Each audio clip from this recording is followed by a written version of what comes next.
This ESPN podcast is brought to you by Geico. 15 minutes could save you 15% or more on car insurance. Visit geico.com. Hey, baseball fans, I'm Buster Olney. And on the latest Baseball Tonight podcast, we put a ribbon on the Chicago Cubs championship. And Jason Stark and Jerry Krasnick look ahead to what's going to be a very active offseason. This is Mike and Mike on ESPN Radio and ESPN2. The college football playoff rankings were released last night, and maybe the surprise was that they were not surprising. If you want to get upset about the second week of the rankings, then I guess some fans will do that. Obviously, Richard Sherman's offsides. He just plows into Carpenter. I want to block the kick. I'm not going to let him make a kick. That was roughing the kicker. It should have been a 15-yard penalty. What we need to do is create a machine that looks just like me, sounds just like me, and actually makes sense. Beautiful thing about that computer is I could unplug it. Now, here's Mike and Mike. We are Mike and Mike on ESPN Radio and ESPN2, welcoming you into the Dave and Buster's Lounge, brought to you by Dave and Buster's, the best sports bar ever. And usually at this time, we welcome in His and Hers, but this morning we only have Hers because His is on the DL. Yeah, His is, he just had a tonsillectomy, and I know people are thinking, like, I thought that was something you were supposed to get when you were 4 or 6. But for him, he had to get it. He has a, mild case of sleep apnea, so they had to kind of get it taken care of. But he Instagrammed a photo. Saw that. From the, I guess the prep room or operating room, and I talked to his wife, and she said that he was definitely in some pain, but he was recovering. I'm going to tell you, 4 and 6-year-old handles it better than adult. I had it done my junior year in college, so I was 20 years old. It's tough on an adult, man. I was killing ice cream. You weren't even down for the ice cream for a couple I did. weeks? I had it anyway just because I could. But the older you get, that's a tough one. So I imagine he's hurting a little bit. Yeah, I still have mine. And when he told me that he had to be on liquids and eat ice cream for a couple weeks, like when you're 6 or 7, that sounds great. Sounds great, yeah. But as an adult, I like to chew, so I would be a little bit disconcerted there. I would be kind of bummed out that I wouldn't get to chew on something for a couple weeks. As we welcome everybody in for a new hour here on Mike and Mike, I think it's at the top of every hour, it seems logical to say this over again, and that is we've been sitting here in these chairs. They weren't these exact chairs. No. Now, for 16 years, we were on the air the morning after our first election together was in 2000, was George W. Bush and Al Gore, and that was the hanging chads and all of that. And obviously, all of us have our thoughts and our feelings and our emotions on this day. And the assumption that we make is two things. One is that if you are choosing this morning to come to ESPN2 or ESPN Radio, it is because you are looking for an escape from all of that, and we'll try to provide that for you. And the other is, I do think in an ever-changing world, and this day certainly qualifies as that there's something comforting about knowing, as I said earlier, that these two idiots are still on the air. They're over there arguing about football, and so that's sort of our strategy today. All today. I know is that given what the predictions were and what the outcome was, I no longer feel bad about any sports pick that was terrible that I've ever made. Thank you, because the network prognosticators have all exonerated me for everything wrong I've ever done. Greeny, as you would say, meteorologists are saying, see? Yeah, see? right. It's not so easy, is it? This happens all the time. Exactly. Yeah. They need to get the Doppler 3000 to project these things in the future. So quickly, I want to sort of pick up on a conversation we were having with Kirk Herbstreit, and we unfortunately ran a little short on time with the college football playoff rankings coming out last night. But in a larger sense, Jemele, you and I both went to school in the Big Ten. And I know you went to a school where they've had a lot of success in athletics at Michigan State. At Northwestern, in the big sports that most people pay attention to, we've had very limited success. But I remember the year we went to the Rose Bowl was the greatest thing that ever happened to me as a sports fan. And I've said, and Mike, you made fun of me, and I think I've now changed this, but for the longest time, when they enacted the BCS championship game, I said, and I meant it, I'd rather see Northwestern win the Rose Bowl than win the BCS championship game. Crazy. When you're in the Big Ten, that was sort of the way your mind was trained to think. Now, that's changed. Right. That's kind of gone away.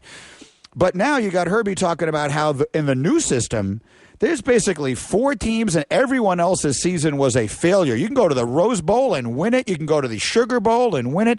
And he thinks it is sort of a bad thing for the sport that used to have all these really great outcomes that now you basically have 4 teams and everybody else was a loser. I know a lot of purists, a lot of friends of mine who are college football fans who love the old system when it was just down to the AP poll and Orange Bowl here and Rose Bowl there, like you said, the traditional Big Ten, Pac-10 then, but Pac-12 now matchup. And I disagree from this standpoint with Herbie. I think it just depends on the school, because a couple years ago when Michigan State played Stanford in the Rose Bowl, me and a bunch of my friends, we went.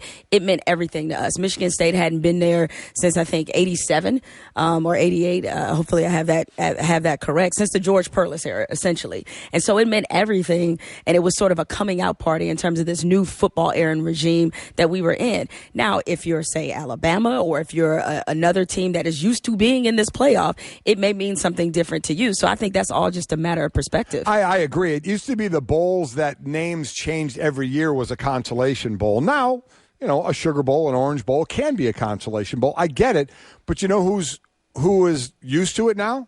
The players. Yeah. Herbie's talking about us, as older people and what we appreciated. When I was playing, it was the poll system, and I'm glad we're out of the poll system. I don't want some writer deciding who the best. Hey, watch what you say about writers now. You know what I mean? I don't want you deciding who the best football team was when we can now do it on the field of play. That's what a player wants to do. I want to go, wait, okay, these are determine who the 4 best are, and hopefully we'll get to the 8 best. Now we get to go decide it on the field. So what Herbie is saying, I think, is more nostalgic for us and those who understood what that bowl game meant. But these players today, just like everything else, these millennials, these younger players, this is their new reality. This is what they're used to. Okay, I didn't make it to the playoffs. I go to the Sugar Bowl. They don't know the meaning of the Sugar Bowl back in the day, but that's okay. Well, I mean, I don't think it's the worst thing in the world. As long as they make sure that the gifts still stay as good as they get the swag. Mm-hmm. I covered the Fiesta Bowl. I mean, I covered the first probably 5 or 6 BCS title games. And I think for any school to go to, for most players, I think they do see a bowl game as a reward. Now, as I said, if you're a top-tier program that's used to being at a certain status and you wind up going to a lesser bowl than you're used to, when I lived in Orlando and Florida played in the Citrus Bowl, they just treated it as a depressing moment. Like, right. Oh, my God, I can't believe we're in the Citrus Bowl. But, when Michigan State went to the Citrus Bowl in 99, it was the best thing ever. There was the best season they'd had since 1965 or 1966 at the time. So, again, it's all a matter of perspective. What I think only makes players feel truly horrible is when you're just left out entirely. They like that extra game, and coaches like those extra practices. That's what the coach wants. Exactly. They right. like that extra showcase. Let's say you're a player with some pro potential. Well, you have another game in which you can show what you can do. Look at a team like Western Michigan. Good win last night. They're obviously in the ranking. They're in the 20s. I think that's a little too low, but they're 21. They're 21, right?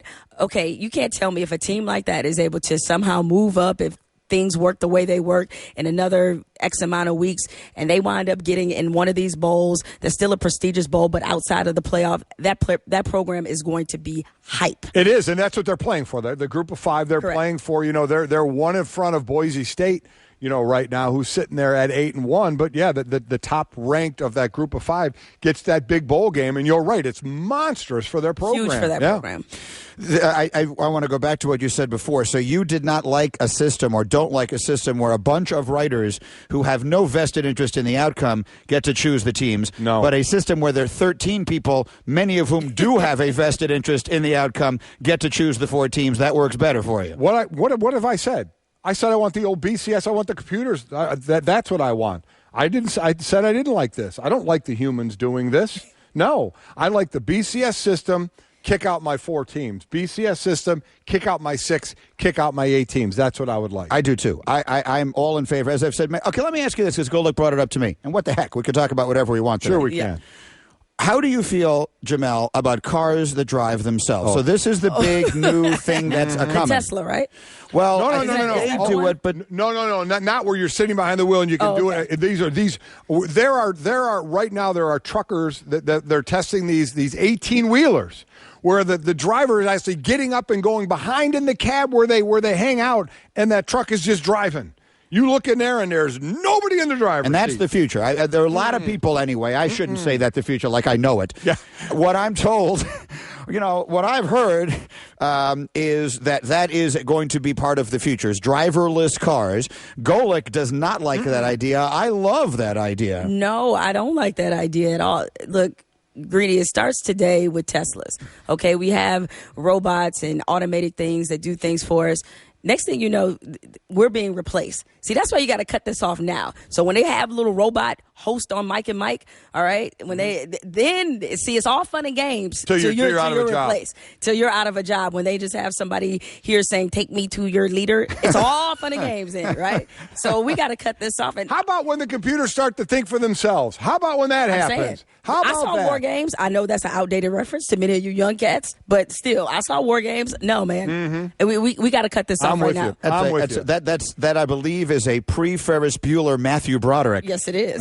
But I don't want to replace everything, and I understand that there will be major human ramifications of that, right? There are, I don't know how many millions of people are employed as taxi drivers and Uber drivers and truck drivers and bus drivers and all of that. But the flip side of it, I guess, is this will only happen if they can figure out a way to make it so that it is actually safer for everyone. The data will demonstrate that it is safer for everyone because, by definition, there won't be drunk drivers on the road. There won't be people driving around in a really bad mood. So what I'm trying to lead back to saying, let me inartfully come all the way back around to saying is, if we can get humans out of this process entirely of selecting college football teams, I would be totally in favor of it. Every part of me would be, except for the talk show host in me, because they give us something to argue about, and the computers don't leave any room for that. Well, I was going to say that, look, I railed on these rankings being released every week, and yet I found myself, like a lot of people, sucked in week to week, arguing and debating about, let's be honest, things that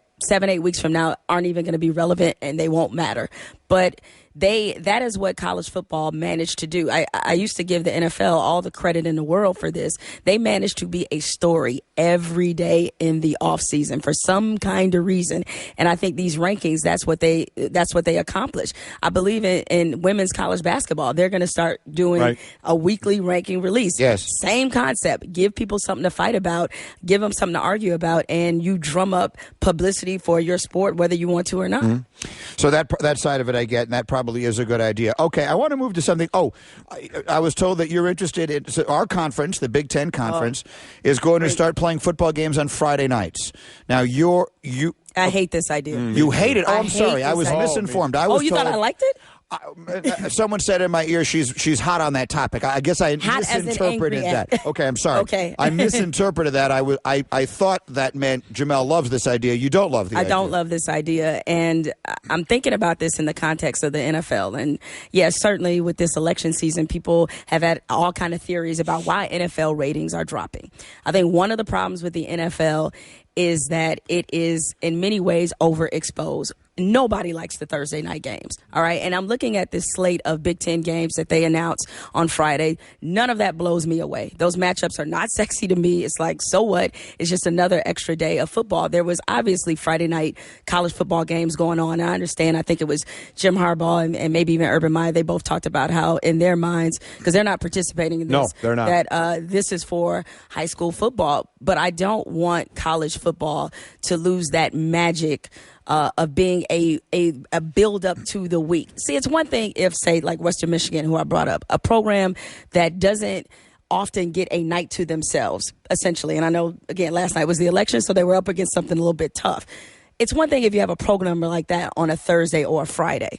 It's a total different thing when you have Illinois and other schools. Like, I just don't want to see it. I don't want to see the Big Ten get into a point where it's overexposed and they're putting on bad games just for the sake of putting on bad games because people love college football. I'll go as far past the Big Ten. I hate college football on Friday. That's like just in general. In general, I don't like it, and I know there's so many games because that's to me that's high school. To me, there's so many high schools out there, and so many play on Fridays. I know some play on Saturdays. I get that. I just love high school. But people don't sit in their homes and watch high school football on television. Generally, I know they usually go out and go to it. I just like that, man. When I was calling games on Saturdays for ESPN, and I would go travel on that Friday and do my show from the road on Friday, and then have meetings, I would just go get something to eat. I'd go find a high school game on Friday night and just go to it. I just love high school football. So I like that the out of the big conferences will play on a Wednesday or a Thursday because they get that night to themselves then, so they get to showcase a little bit. I overall just don't, and I understand from the business side that they do have to, they play some on Friday and they're televised. I call the whole slate of ESPN games that were Friday night games. I just am not a fan of it. I am a fan of high school football on Friday and give them that night. And That's my first and only season doing college football sideline reporting, I got the Friday night. I was on the Friday night team, and I certainly understand what you mean by that. But I think it's okay. Unfortunately, in our society, we think more is more. And you guys probably hear it a lot in our business all the time, is that you want to leave people wanting more. And to me, like, I don't want to see college football get into this cycle that the NFL is in, where they just have games to have games. And then it loses its specialness. It loses this build-up factor. Like, it's okay for us to have a night off of sports. I know that's weird to some people, but it's okay if we do that. How dare you? I know. I know we are in this society where we feel like we need to be entertained every 10 seconds, but it's all right to take a night off. I agree with that part of it completely. Let me actually throw a different angle to pick up on something you were saying before about the NFL. So there have been a variety of explanations for the NFL's tumbling television ratings and what feels like a general diminishment of interest in the league itself. Now, again, it continues to generate television ratings and a level of interest that everybody else it's a would lot of kill other for. leagues that would gladly take their problems. But by their own, perhaps impossibly lofty standards, it has been a bit of a come down. One of the explanations offered has been the election. The election has now come and gone. Obviously, we will have a couple of days where we will continue to digest this and all the rest of that, but then the world will go back to normal. Let's just predict. Let's just go back to the crystal ball. Will NFL ratings start moving back towards what we have been accustomed to seeing now that you do not have cable news shows arguing about stuff that everyone is interested in every night and all that sort of thing? Will that wind up having been one of the really major factors? I think it is a factor. I don't think it's the factor. And I think we will see the ratings rise incrementally, but I don't believe they will go back to that level that we are used to the NFL having, in terms of just, even with the worst game, being able to generate a lot of interest. I think the league has some deeper problems. Number one, and Drew Brees, I think, talked about it either yesterday or the day before, there is a trust that's been broken between the fan and the NFL. And they don't I don't know if they're just too arrogant, or if they just are too tone deaf, or just completely blissfully unaware. But what happened with the Bills-Seahawks game and the officiating mistakes, I think if you ask the average fan, they think that there is a level of incompetence with how the games are conducted. That's really bad for your product. You know what's also bad for your product is when your players are constantly talking about how much they don't enjoy the game. So you have Richard Sherman saying it. I mean, even though he's not an NFL player, you had LeBron saying how the fun is being taken out the game. And there's clearly a trust broken between the players in the league. And I think the fans are picking up on that. They're taking those cues. Yeah, and I disagree a bit. I don't think fans care that the players in the league don't get around. What do they care? I think the fans have lost trust in the league. I think that's a bigger issue. Yes, I think whether it's letting players celebrate, whether it's incompetence of officials. But you don't think it plants a seed? Like, when you hear Richard Sherman say that the league isn't fun anymore, you don't think that plants a seed to the fan? To me, I don't think the fan cares whether Richard Sherman gets along with Roger Goodell. I don't think he cares. I think the fan cares about, when I sit down on my chair or my couch, what product am I seeing? Am I seeing a product where they don't let the players have any fun? Am I seeing a product where after every play I'm looking for a flag? Am I seeing a product where I don't like the way maybe the league is inconsistent in their punishment of players? That's what I as a fan, that's what I could care less that a millionaire doesn't like a billionaire. I think I'm just speaking as a fan. I don't know if they care as much about that,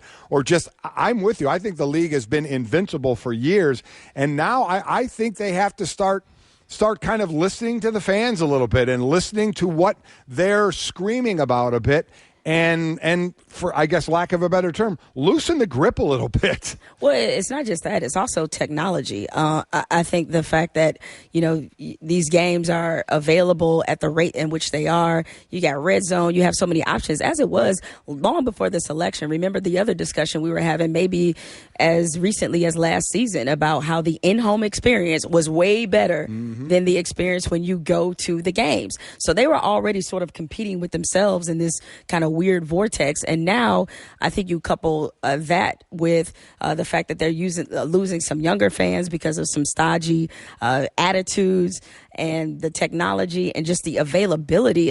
Again, when you saturate the product and you make people not feel like it's special anymore, then it's going to lose some of its luster. There are a lot of issues to be dealt with on that, and we'll certainly talk about it as we go forward. Jemele, you guys going to the college football championship game this year? We are not, but I think you guys are going, right? And you got a posse coming with you. And we got two other people who are coming with us. Okay. One of them is named Dave. He's in Duluth, Minnesota. Another is Tyler from Loveland, Ohio. They are the most recent winners of the Mike and Mike sweepstakes, which is brought to you by our friends at AutoZone. And you can be next. In fact, Jemele, I'm going to give you the word, and I'm going to give you the two ways to enter. Okay. And if you enter both of these ways, maybe you and Mike can win this contest, and then you come with us. I just assumed I was eliminated from this, but as an employee. No, you're in. We'll let you in. Okay, but you tell me if you have a problem with this, okay?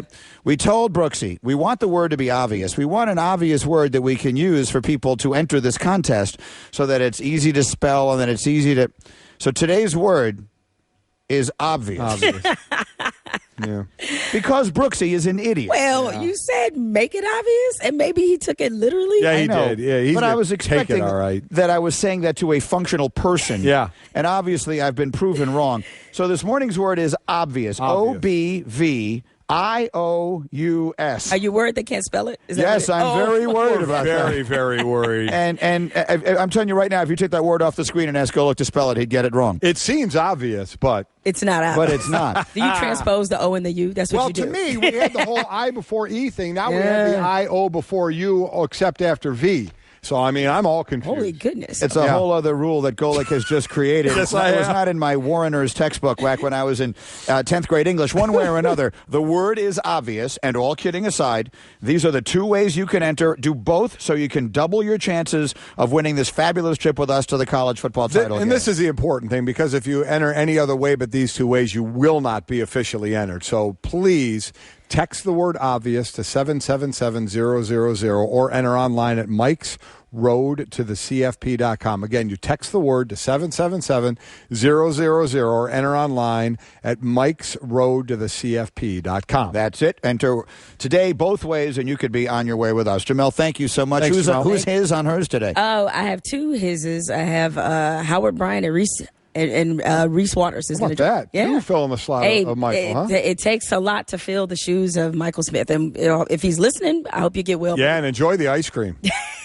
Lucky man only in that regard, because that's a tough one. Paul Finebaum joins us next. Right now, a word from Pennzoil. Mike, Pennzoil Synthetics with Pure Plus technology make this the time for performance. Now that it's fall and there's a slight chill in the air, you can almost hear the fight songs playing all over the country. College football season is all about showing passion and protecting your turf. And when it comes to protection, you can count on Pennzoil. Yep, when you get up Saturday morning, start pulling together all the tailgate supplies. You got bigger things to worry about than whether your car will make it to the stadium. So give your car the protection and performance it deserves with Pennzoil Synthetics. Spend your fall hoping your team performs as well as your engine. Visit Pennzoil.com. Make the switch today. Save $2 per quart on any qualifying Pennzoil purchase. See Pennzoil.com/rebate for more info. Back after this, Mike and Mike.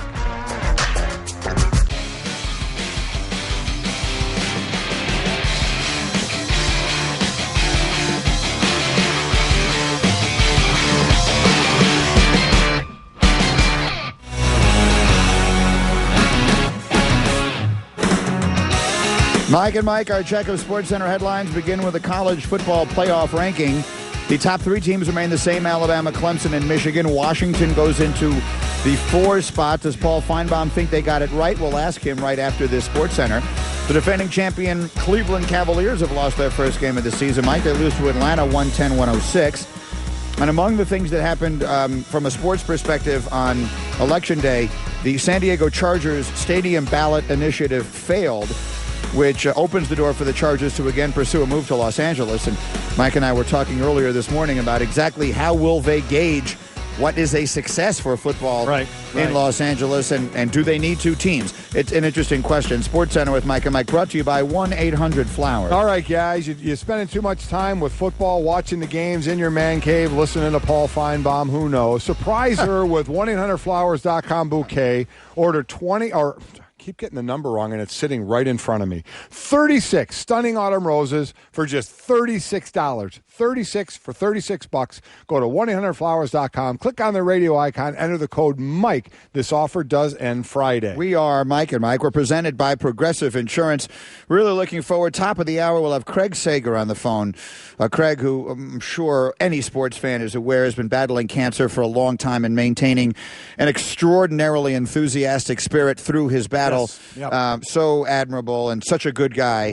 Has a book out now, and so we'll talk with him about that and more in a half hour. But right now, as you mentioned, Paul Finebaum joins us on the Shell Pennzoil Performance Line. And before we get specific, let's start general. Paul, do you believe the obvious choices were the right choices? Did the committee put the right four teams in the top four slots yesterday? I thought they were obvious, not obvious. But first of all, I learned something today. I've lived in Alabama too long not to learn. I need to listen to you guys on diction. I thought they got it right, Greeny. I'll tell you what I didn't like. I was on the show last night, and as Reese was asking me a question, reacting to Kirby Hocutt, I had one eye on Wolf Blitzer about to call Indiana, and I think of all the things that they have done wrong, it was having the selection reveal on Tuesday night opposite the election. This is a once in every 4-year event in our country, and as for someone who loves college football, who thinks it's the lifeblood of sports fans in many regions of the country, I thought it was a major distraction, and I'm glad we're talking about it today. But I thought it could have been held some other time. Maybe it was an ESPN decision. I really don't know. But I thought it was a big, big mistake. Back to your question before I give my campaign speech. I think everything worked out pretty well. Some argued Ohio State had a better schedule, a better strength of schedule, more wins against top 15, top 20. All of that is fine. But to me, Washington was undefeated. And I believe they should have been number 4, and I'm glad they were. Yeah, a different sort of polling that was maybe a little more important last night that was going on. I'm with you. So as you look at this poll, and it's really easy to look at now, the winners keep winning, they stay in, but the chance of us having 4 undefeated is probably not going to be. Who in your mind, even go past Louisville, even go past Wisconsin, Greeny was given numbers of teams like Oklahoma who were in the teens at the second ranking and ended up in the Final Four. Who is a team like that in your mind that, given circumstances, could crash the party? Well, there are a couple of them. Auburn and Wisconsin maybe can play their way in, Mike. I say that because Auburn has Alabama in 2 weeks, and if Auburn beats Georgia this weekend and then wins at number 1 Alabama, that gives them a lot of gas heading into possibly the SEC championship game. So I think that's a possibility. And then you get into the debate, would you take a 2-loss Auburn team over a 1-loss Alabama team, even though Auburn presumably would be the conference champion? Wisconsin's a little more problematic. I don't know if they can leap over enough schools, but that's where I would go. I still think Louisville, I heard you guys talking to Herbie earlier, I think there's someone to keep their eye on. I don't think Bob Petrino really did anything to help his cause this week by whining about things that he could have controlled, like beating Clemson as opposed to losing to Clemson, maybe looking better against UVA and Duke. But that's kind of where we are right now. I do think we'll see one from the SEC, one from the Big Ten, maybe 2 from the Big Ten. I still think the Ohio State-Michigan combination is very intriguing, as we have talked about ad nauseum. That's going to be the biggest game in the country, and the loser will still have a chance. You know, one of the things we brought up this morning, and for those who don't know Paul's work, Paul, with the SEC Network, and there's no one who better understands the mentality of and the dynamics of the SEC than you do. If Alabama loses to Auburn, which I don't think any of us expect to happen, but who the heck knows? If they lose to Auburn, unless I'm missing something, they're not going to get into the SEC championship game, right? They won't even play in that. Is there any way in the world a 1-loss Alabama, if they lose a close game there, doesn't wind up in the Final Four? Considering that punditry has had its worst week in American history, I hate to make too bold of a statement here, Greeny, but I think look at it on the other side, though, Paul. No one will remember. Okay, at you're this right. point, no one will remember you got this call wrong. This is a good time to go for broke. Yeah. I think they still could.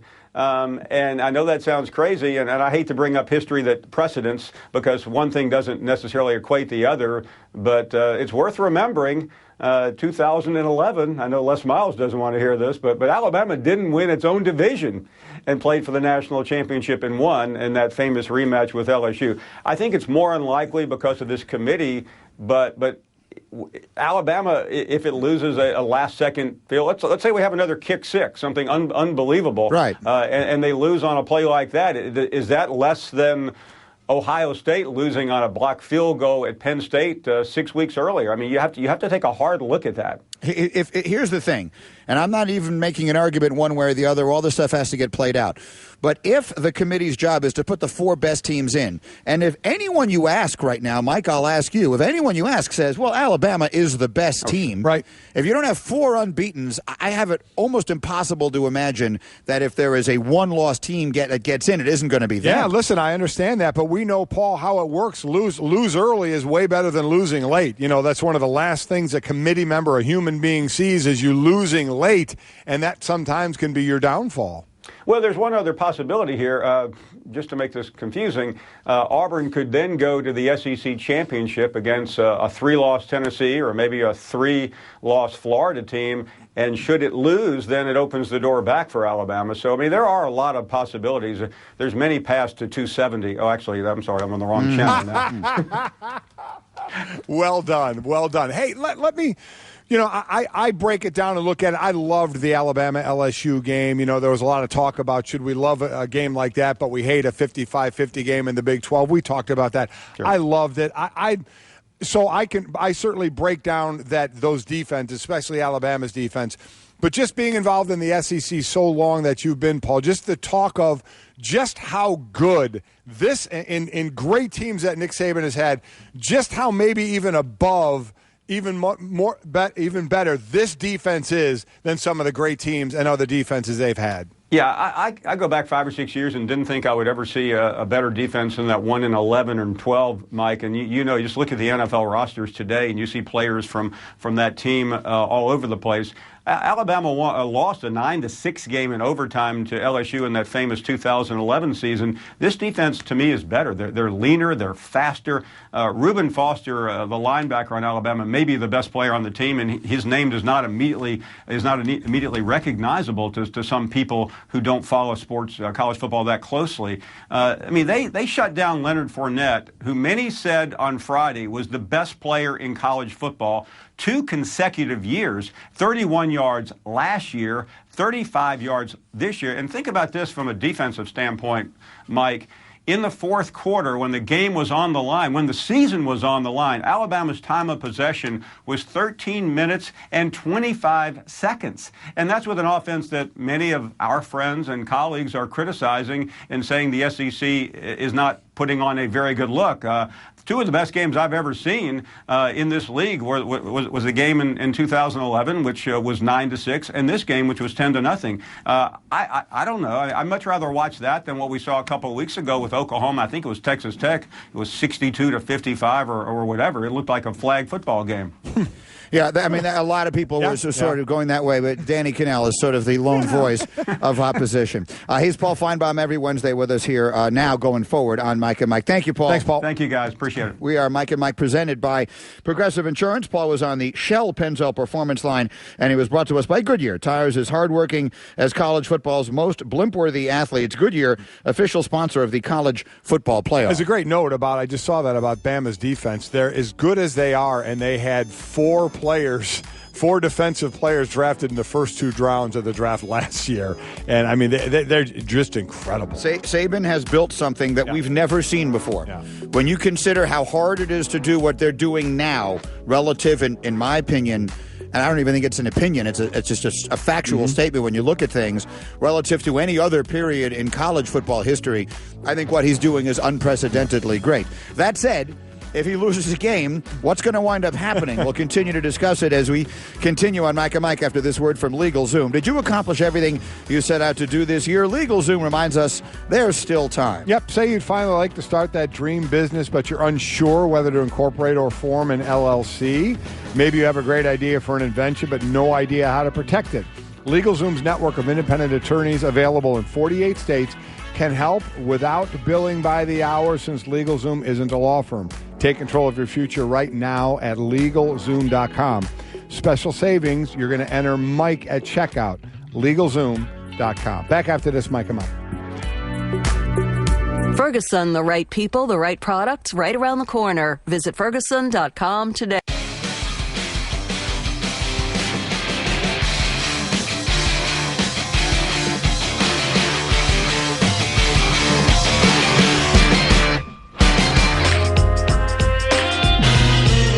We're Mike and Mike. Our Sports Center is brought to you by Burger King. How's this even possible? Right now at Burger King, you can get 3 pancakes for 89 cents. 3 hot, fluffy, golden pancakes, just 89 cents. It's unbelievable, but true. 3 pancakes, 89 cents, only at Burger King. Limited time only. Price and participation vary. And as I have said many times over the, to me, seemingly unbelievable argument of many, pancakes by far the best of the carb-based breakfast options. Oh, pancakes, yeah, I mean, I like an omelet. Yeah. But that's a different genre. No. But if you're going to go pancakes, French toast, waffles, to me, it's not even a discussion. Oh, it's a discussion. No, it's not. Oh, it absolutely is. I refuse to hear the other side of that discussion. You're the ridiculous. Pancake is overwhelmingly the superior open breakfast up a little item. bit because of all the different ways and flavors you can make. You can do that with pancakes as well, but with French toast. Don't like it. With waffles. I don't like it when they start making different flavors. Fan. I want regular pancakes. Once they start with all these other kinds of things, Chocolate I don't like chips? it. No. Kidding me? Don't like it.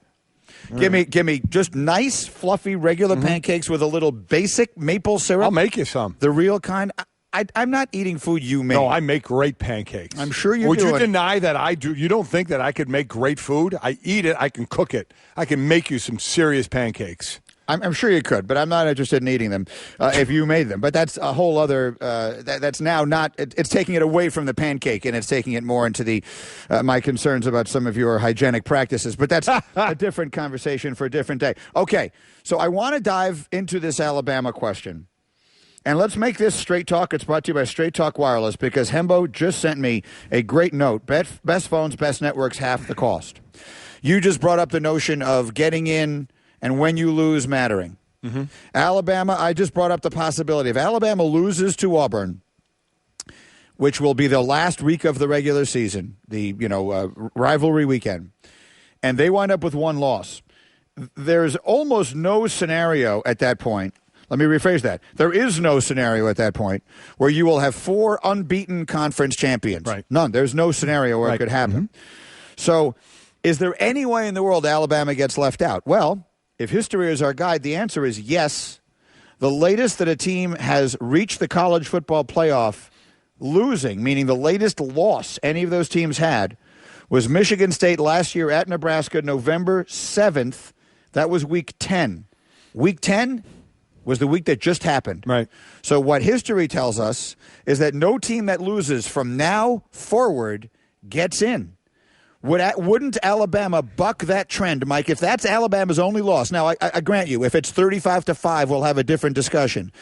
But if they lose a really close game, if it is a respectable loss, how in the world are they? If your job is to put in the 4 best teams, listen, they leave them out. There's 2 teams. There could be Alabama in that position, and the loser of Michigan, Ohio State. Could be in that position. Well, Ohio State, that would have to be Michigan. I'm sorry, would have because to be Ohio Michigan. State would then have 2 losses. You're right. It would be Michigan. So Michigan would be in that boat as well if it was a close game and they didn't get. Could you see them putting a 1-loss Michigan non-conference champ in ahead of a 1-loss Alabama non-conference champ? No. Me neither. That's my point. No. I'm trying to find 4 teams. Are they going to put Louisville ahead of them? My point is if Alabama wins out and Michigan could be that team then that loses after this date and is in. That's my point. Michigan's loss would be to Ohio State. They would then not play for the Big Ten title. You're correct. That would be another one that could buck that trend. Yes. But specifically for the purpose of Alabama, we're talking about a dynasty, right? Yes. We're talking about the Nick Saban dynasty, which is something unlike anything we've seen in the sport in recent memory. And because the way the sport has always been contested, we've practically never seen anything like this. I mean, you got to go back to Switzer in Oklahoma, maybe a little brief period of Bobby Bowden at Florida State. There just hasn't been that many times where you've seen teams win championships in this concentrated a period. Yeah. If Alabama loses that last game, I'm going to make the prediction right now that unless it is a one-sided game, they get in. We will see. And again, the trend we're talking about bucking is all of 2 years old. So it's not like it's a long history of don't lose after week 10 or you'll never get in. And it would probably never have happened during BCS. Right? During the BCS era, I'm guessing that this never happened, that no team lost after week 10 and wound up in the BCS championship game. Yep. That's a guess. We could probably look it up, but that's putting that aside. So if you're Louisville, you have a lot of things you have to root for. I think one of them is Alabama winning out. Oh, absolutely. If Alabama winds up with one loss, they're getting in anyway. And that could sort of upset the apple cart because that could open the door to when Auburn wind up getting in. Does Wisconsin get in? If Wisconsin gets in, what if Michigan wins out? They beat Ohio State and then they lose a close game to Wisconsin in the Big Ten championship game. Does Michigan get in? I don't think so. But that's the fun of this. That will be fun for some until you're the team that's left out. They would wind up losing. They would wind up having one loss to a team that they also beat during the exactly season. Right. That's the beauty of this thing. There is still a lot to be decided. I will read you the number again. 2 of the teams that made it last year were at this point in the process, after week 2 of the rankings, sitting at number 12 and number 13. That was Oklahoma and Michigan State. They got in. The year before, Ohio State, at this point in the process, was sitting at number 14. They got in. So we may think it's really easy to figure out all the things that are going to happen, but the reality is we don't know. That's why I brought up 2 teams like Colorado and Utah. If they were to beat Washington in the Pac-12 championship game, and those teams have 2 losses, but they would be a conference champ, what would that do? I'm saying that because Colorado is 12 and Utah is 15, and we've seen it, as you said, again, not a huge sampling, just 2 years, but teams coming from the teens and making it into the Final Four. Let's just pretty much. Do you feel safe in saying we will not have 4 undefeateds? Yes. Okay, me too. Something will happen along the way, and we will not have 4 undefeateds. Yep. Mike and Mike, that's Straight Talk Wireless, nationwide coverage at America's largest and most dependable networks. If this was a day where you've missed a few things along the way on the show, that's certainly understandable. Good time to remind you, John Gruden today and Kirk Herbstreit in hour number 2. You can listen to any and all 4 hours of Mike and Mike on demand in the ESPN app. You can also subscribe there to the Best of Mike and Mike podcast. It's all in the Listen tab of the ESPN app. Don't miss Craig Sager. He's live next. Mike and Mike.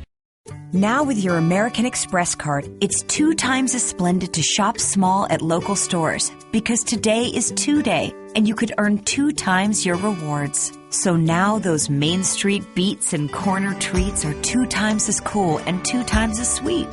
One-of-a-kind finds have 2 times the surprise and hidden spots are 2 times the tops. There's always a special feeling when you shop small in your neighborhood. And now that it's 2 Day, it feels 2 times as good. Now through December 31st, you could earn 2 times your rewards when you shop small with an enrolled American Express card. Learn more and enroll at AmericanExpress.com. You will not earn 2 times rewards on any bonus you may already enjoy with your card. Prepaid and corporate cards, cards issued by other financial institutions, the Plum Card, and certain other cards are not eligible. Reward cap and other terms apply. Learn more and enroll online today at AmericanExpress.com. Get out, get together, and shop small.